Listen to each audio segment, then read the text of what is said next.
ನಮಸ್ಕಾರ, ಮೈಕ್ರೋಬಿ ಟಿವಿಗೆ ಸ್ವಾಗತ. ನಾನು ನಿಮ್ಮ ಮನೆ ಮಗಳು ವನಿತಾ. ಕೃಷಿಯಲ್ಲಿ ರೈತರಿಗೆ ಹಲವಾರು ಸವಾಲುಗಳು ಇರುತ್ತವೆ. ಬೆಳೆಯಲ್ಲಿ ಕಾಡುವ ರೋಗ ಕೀಟಗಳ ತೊಂದರೆ, ನಿರ್ವಹಣೆಗಾಗುವ ವೆಚ್ಚ, ನೀರಿನ ಸಮಸ್ಯೆಯ ಜೊತೆಗೆ ಪ್ರಾಣಿಗಳ ಹಾವಳಿ ಒಂದಲ್ಲ ಒಂದು ಸಮಸ್ಯೆಗಳು. ಆದ್ರೆ ಈ ಒಂದು ಬೆಳೆ ಇವುಗಳಿಗೆಲ್ಲ ಸೆಡ್ಡು ಹೊಡೆದು ರೈತರ ಆದಾಯ ಹೆಚ್ಚಿಸೋಕೆ ಪರ್ಫೆಕ್ಟ್ ಆಯ್ಕೆ ಎಂದ್ರೆ ತಪ್ಪಾಗಲಾರದು. ಈ ಬಗ್ಗೆ ಕಂಪ್ಲೀಟ್ ಮಾಹಿತಿ ಇಲ್ಲಿದೆ ನೋಡಿ. ರೈತರು ಆರ್ಥಿಕವಾಗಿ ಸದೃಢವಾಗುವ ನಿಟ್ಟಿನಲ್ಲಿ ವಾಣಿಜ್ಯ ಬೆಳೆಗೆ ಒಲವು ತೋರಿ ರಾಗಿ ಬೇಸಾಯದ ಮಾದರಿಯಲ್ಲೇ ಬೆಳೆಯಬಹುದಾದ ಚಿಯಾ ಬೇಸಾಯಕ್ಕೆ ಮುಂದಾಗಿದ್ದಾರೆ. ದಕ್ಷಿಣ ಅಮೆರಿಕ ದೇಶದಿಂದ ವಿವಿಧ ದೇಶಗಳತ್ತ ವಾಲಿರುವ ಚಿಯಾ ಕೃಷಿ ಕಡಿಮೆ ವೆಚ್ಚದಲ್ಲಿ ರೈತನಿಗೆ ಅಧಿಕ ಲಾಭ ಕೊಡುವ ಬೆಳೆಯಾಗಿದೆ.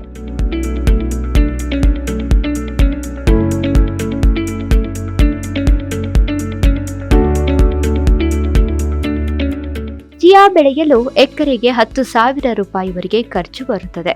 ಎಕರೆಯಲ್ಲಿ 4 ರಿಂದ 5 ಕ್ವಿಂಟಾಲ್ ಇಳುವರಿ ಪಡೆಯಬಹುದು. ಈಗಿನ ಮಾರ್ಕೆಟ್ ರೇಟು 1 ಕ್ವಿಂಟಾಲ್ಗೆ 24,000 ಇರುವುದರಿಂದ ಎಕರೆಗೆ 1,02,000 ರೂಪಾಯಿವರೆಗೆ ಲಾಭ ಸಿಗುತ್ತದೆ.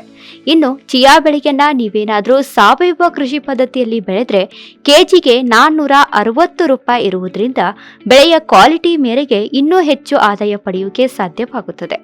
ಈ ಬೆಳೆಯನ್ನ ರಬಿ ಕಾಲವಾದ ಅಕ್ಟೋಬರ್ ನವೆಂಬರ್ ಸೀಸನ್ನಲ್ಲಿ ಬೆಳೆಯಬೇಕು.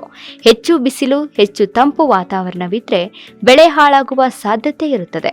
ಚಿಯಾ ಬೆಳೆಗೆ ಕೀಟ ರೋಗಗಳು ಹೆಚ್ಚಾಗಿ ದಾಳಿ ಮಾಡುವುದಿಲ್ಲ. ಹಾಗಾಗಿ ರೈತರ ಹಣ ಮತ್ತು ಬೆಳೆ ಉಳಿಸೋಕೆ ಇದು ಒಂದು ಪ್ಲಸ್ ಪಾಯಿಂಟ್ ಆಗಿದೆ. ಹಿಂಗಾರು ಬೇಸಾಯಕ್ಕೆ ಯೋಗ್ಯವಾದ ಚಿಯಾ 3 ತಿಂಗಳ ಬೆಳೆಯಾಗಿದ್ದು ನೀರನ್ನು ಸಹಿತ ಹೆಚ್ಚಾಗಿ ಕೇಳುವುದಿಲ್ಲ. ಮಳೆಯಾಶ್ರಯದಲ್ಲಿ ಬೆಳೆದ್ರೂ ಉತ್ತಮ ಬೆಳೆ ಖಂಡಿತವಾಗಿಯೂ ಸಿಗುತ್ತದೆ. ನಿಮ್ಮ ಅನುಕೂಲಕ್ಕೆ ತಕ್ಕಂತೆ ನಾಟಿ ಮಾಡಬಹುದು. ಕೆಲವೊಂದು ರೈತರು ನೀವೇನಾದ್ರೂ ಬೀಜವನ್ನ ಕೈಯಿಂದ ಎರಚುವುದಾದ್ರೆ ಎಕರೆಗೆ 1.5 ಕೆಜಿಯಂತೆ 10 ಕೆಜಿ ಕೃಷಿ ಮಣ್ಣಿನಲ್ಲಿ ಮಿಕ್ಸ್ ಮಾಡಿ ಎರಚಬೇಕು. ಸಸಿ ನಾಟಿ ಮಾಡುವುದಾದ್ರೆ ತಂಪಾದ ಸಮಯದಲ್ಲಿ ಸಂಜೆ 4 ರಿಂದ 5 ಗಂಟೆಯ ವೇಳೆ 3 ರಿಂದ 4 ವಾರದ ಸಸಿಗಳು ತುಂಬಾ ಚಿಕ್ಕದಾಗಿರುವುದರಿಂದ ಸೂಕ್ಷ್ಮವಾಗಿ ನಾಟಿ ಮಾಡಬೇಕು. 3 ತಿಂಗಳಲ್ಲಿ 5 ರಿಂದ 6 ಬಾರಿ ನೀರು ಕೊಟ್ರೆ ಸಾಕು. ಗುಡ್ಡ ಕಾಡು ಪ್ರದೇಶಗಳಲ್ಲಿ ಕೃಷಿಕರು ಯಾವ ಬೆಳೆಯನ್ನು ಬೆಳೆದ್ರೆ ಪ್ರಾಣಿಗಳಿಂದ ಕಾಪಾಡಿಕೊಳ್ಳಬಹುದು ಎಂಬ ಗೊಂದಲದಲ್ಲಿರುತ್ತಾರೆ. ಹಣ್ಣು, ತರಕಾರಿ, ಸಿರಿಧಾನ್ಯ ಹೀಗೆ ಯಾವುದೇ ಬೆಳೆಯನ್ನು ಬೆಳೆದ್ರೂ ಪ್ರಾಣಿಗಳು ಮಾತ್ರ ತಿನ್ನದೇ ಇರಲು ಸಾಧ್ಯವಿಲ್ಲ. ಹೀಗಾಗಿ ಅರ್ಧಕ್ಕೆ ಅರ್ಧ ಬೆಳೆ ಪ್ರಾಣಿಗಳ ಪಾಲಾಗಿ ರೈತನಿಗೆ ಸಿಗಬೇಕಾದ ಲಾಭ ಸಿಗುವುದಿಲ್ಲ. ಆದ್ರೆ ಚಿಯಾ ಧಾನ್ಯವನ್ನ ಬೆಳೆದ್ರೆ ಪ್ರಾಣಿಗಳ ಹಾವಳಿನೇ ಇರೋದಿಲ್ಲ. ಕಾರಣ ಬೀಜಗಳನ್ನ ಹೊರತುಪಡಿಸಿ ಉಳಿದ ಎಲ್ಲಾ ಭಾಗವೂ ವಿಷವಾಗಿರೋದ್ರಿಂದ ಇದನ್ನು ಯಾವ ಪ್ರಾಣಿಯೂ ಸೇವಿಸುವುದಿಲ್ಲ. ಅಲ್ಲಿ ನಿಮ್ಮ ಬೆಳೆಯನ್ನು ಕಾಪಾಡಿಕೊಳ್ಳಬಹುದು. ಚಿಯಾವನ್ನ ನೇರವಾಗಿ ಆಹಾರವಾಗಿ ಬಳಸಲು ಸಾಧ್ಯವಿಲ್ಲ. ಪರೋಕ್ಷವಾಗಿ ಬಳಕೆ ಮಾಡಬೇಕು. ಬೀಜವನ್ನು ನೀರಿನಲ್ಲಿ ಹಾಕಿದ್ರೆ ಅರಳುತ್ತದೆ. ಒಣ ಬೀಜ ತಿನ್ನಬಾರದು. ಚಿಯಾ ಶರಬತ್ತು, ಬಿಸ್ಕೆಟ್, ತರಕಾರಿ salad, cake, chocolate, ice cream, ಹಾಲಿನ ಶೇಕ್, ನೀರು, ಎಣ್ಣೆಯಲ್ಲಿಯೂ ಬಳಕೆ ಮಾಡಬಹುದು. ಪ್ರಸ್ತುತ ಚಿಯಾ ಬೀಜದ ಮೌಲ್ಯ ಅಧಿಕವಾಗಿದ್ದು ಇನ್ನು ಬಳಸಿದ ಚಾಕ್ಲೇಟ್ ಸೇರಿದಂತೆ ಇತರ ಖಾದ್ಯಗಳ ಬೆಲೆ ಅಧಿಕ.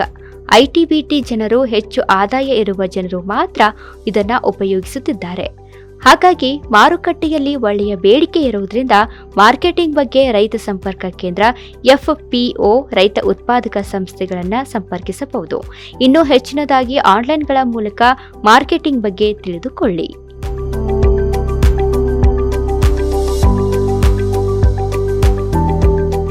ಚಿಯಾ ಬೆಳೆ ಆದಾಯ ತರುವುದರ ಜೊತೆಗೆ ಇದರ ಸೇವನೆಯಿಂದ ಆರೋಗ್ಯವೂ ಕೂಡ ವೃದ್ಧಿಯಾಗುತ್ತದೆ.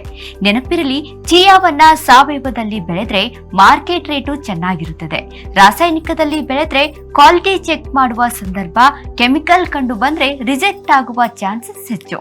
ಸಾವಯವದಲ್ಲಿ ಬೆಳೆದು ಆದಾಯ ಹೆಚ್ಚಿಸಿಕೊಳ್ಳಿ ಅಂತ ಹೇಳ್ತಾ ಕೃಷಿ ಅಪ್ಡೇಟ್ಸ್ಗಾಗಿ ನೋಡ್ತಾ ಇರಿ ಮೈಕ್ರೋಬಿ ಟಿವಿ. ಇದು ರೈತರ ಹಾದಿಯಲ್ಲಿ.